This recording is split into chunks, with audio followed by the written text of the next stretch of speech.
Hello friends, अस्सलाम वालेकुम and welcome to reality TV. दोस्तों, ये जर्मनी का इलाका क्लिंगनबर्ग है, एक पुरसकून और खूबसूरत जगह। लेकिन इस इलाके के साथ एक ऐसी कहानी जुड़ी हुई है जो आज भी दुनिया को खौफ और हैरत में डाल देती है। एक लड़की एनेलीजे मिशेल की कहानी। कुछ लोग इसको एनेलीज बुलाते हैं और कुछ लोग एनेलीजे।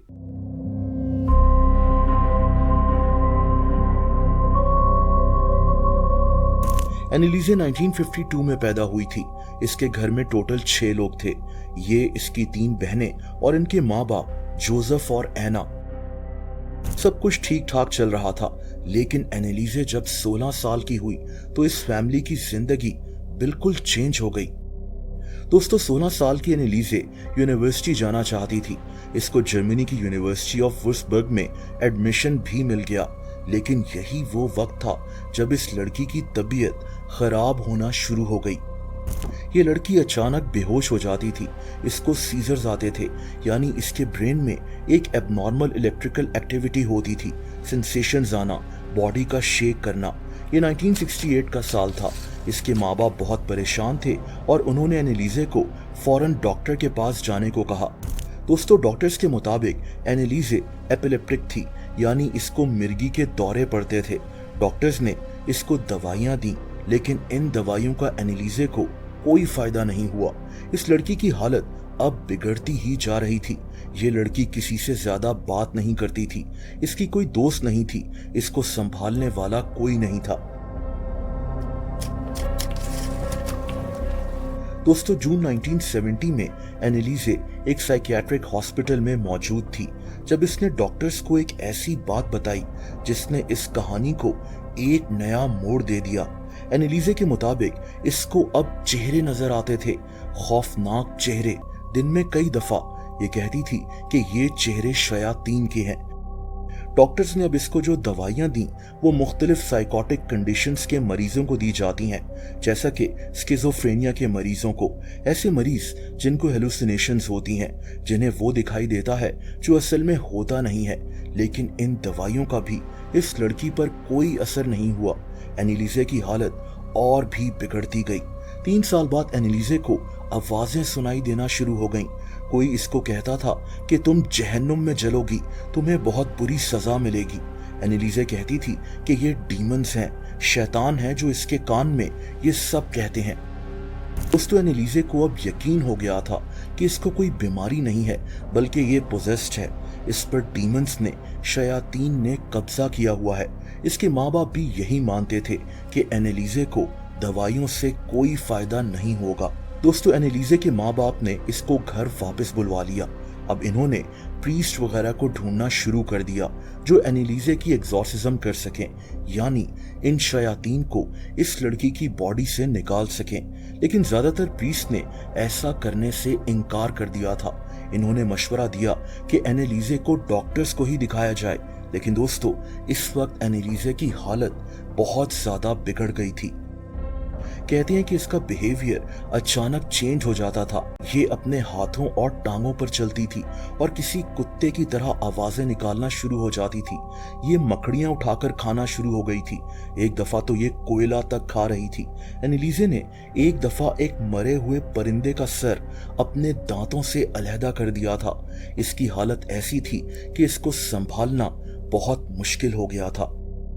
दोस्तों, ये फैमिली कोशिश करती रही कि इन्हें कोई प्रीस्ट मिल जाए जो इनकी मदद करे, और फाइनली 1975 में इन्हें एक आदमी मिला, एक प्रीस्ट जिसका नाम अर्नस्ट आर्ल्ट था। इसने एक और प्रीस्ट आर्नल्ड रेंस के साथ मिलकर एनेलीजे की एग्जॉर्सिज्म करने की हामी भर ली। दोस्तों, अगले 10 महीनों तक ये दोनों प्रीस्ट एनेलीजे के घर जाते रहे। हफ्ते में 2 दफा ये 4-4 घंटों तक एनेलीजे की एग्जॉर्सिज्म करते थे। इनका दावा था कि एनेलीजे की बॉडी को 6 डीमंस ने अपने कब्जे में किया हुआ है।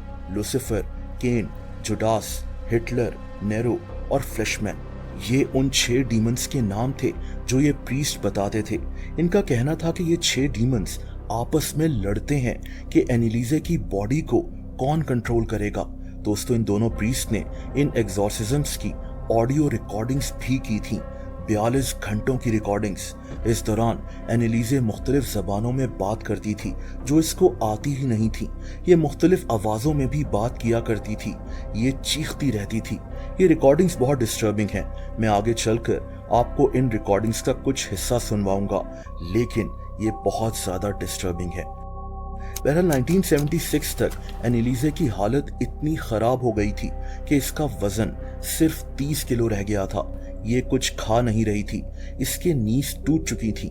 दोस्तों, 1 जुलाई 1976 को एनालिसे मिशेल की जिंदगी का आखिरी दिन था। इसकी मौत माल न्यूट्रिशन और डिहाइड्रेशन से हुई थी, यानी इसको ठीक से खाना नहीं मिला था। ये 1 साल से इसी हालत में थी। दोस्तों, इसीलिए जर्मनी की हुकूमत ने एनालिसे की फैमिली और उन 2 प्रीस्ट के खिलाफ अदालत में केस शुरू कर दिया। अदालत में कहा गया कि ये अगर एनालिसे को सही वक्त पर हॉस्पिटल ले जाते तो उसकी जान बच सकती थी, लेकिन ये लोग अभी भी वही बात कह रहे थे कि एनालिसे बीमार नहीं थी, बल्कि इस पर 6 शयातीन ने कब्जा किया हुआ था। दोस्तों, अदालत ने उन 2 प्रीस्ट को 6 महीनों के लिए जेल भेज दिया और एनालिसे की फैमिली को घर भेज दिया गया। जजेस की जूरी ने कहा कि ये फैमिली पहले ही बहुत ज्यादा सफर कर चुकी है। उन 2 प्रीस्ट की सजा भी बाद में मुअत्तल हो गई थी। एनालिसे की ये पुरस्कार कहानी और अदालत का ये केस जर्मनी के हर कोने में डिस्कस हो रहा था, लेकिन एनालिसे की कहानी अभी खत्म नहीं हुई थी। दोस्तों, कुछ अरसे के बाद एनालिसे की फैमिली ने इसकी कब्र खुदवाने का फैसला किया। इनका कहना था कि एनालिसे को जिस ताबूत में दफनाया गया है उसकी क्वालिटी अच्छी नहीं थी और अब इसको एक नए ताबूत में दफनाया जाएगा।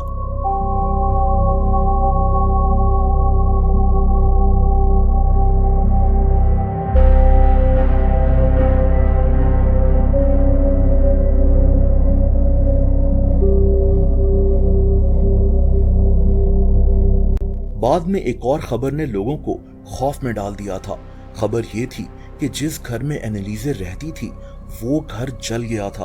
आज भी लोग यही मानते हैं, लेकिन असल में वो घर आज भी वैसे का वैसा ही मौजूद है जिसको आप देख रहे हैं। असल में इसी फैमिली की एक और प्रॉपर्टी थी। इनके घर से थोड़ी सी दूर वो प्रॉपर्टी चल गई थी। एनालिसे की फैमिली काफी सालों तक उसी घर में रही थी जहां इसकी मौत हुई थी। ये इस लड़की की कब्र है जिसको देखने के लिए लोग दूर दूर से इस टाउन में आते हैं। 2005 में एक फिल्म आई थी, the exorcism of Emily Rose. ये फिल्म एनालिसे मिशेल की कहानी पर ही बनाई गई थी, बस इसका नाम चेंज कर दिया गया था। इस फिल्म ने एक दफा फिर से एनालिसे मिशेल की ये पुरस्कार कहानी दुनिया के हर कोने में जिंदा कर दी थी।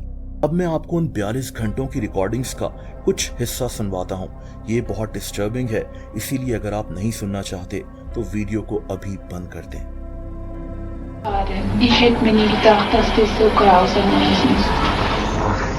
Die müssen in eigenen Seminaren ausgebildet werden, die dürfen nicht auf die anderen Universitäten. Kapiert? Im Namen Jesu befehle ich dir auszufahren.